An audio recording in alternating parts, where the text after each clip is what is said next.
ఎందుకు ఈ జీవితం? ప్రతి మనిషికి జీవితంలో ఒక్కసారైనా ఇలాంటి ఆలోచన చేస్తాడు. ఈ జీవితం ఎందుకు అని.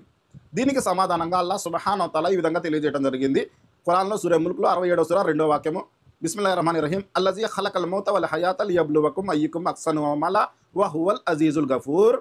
మేము చావు పుట్టుకలను ఎందుకు ఇచ్చామయ్యా అంటే, మీలో మంచి పనులు చేసేవారెవరో, చెడ్డ పనులు చేసేవారెవరో పరీక్షించే నిమిత్తమే మీకు చావు పుట్టుకలను ఇచ్చాను అని చెప్పి అల్లాహ్ సుబ్హానహు వ తఆలా తెలియజేయడం జరిగింది.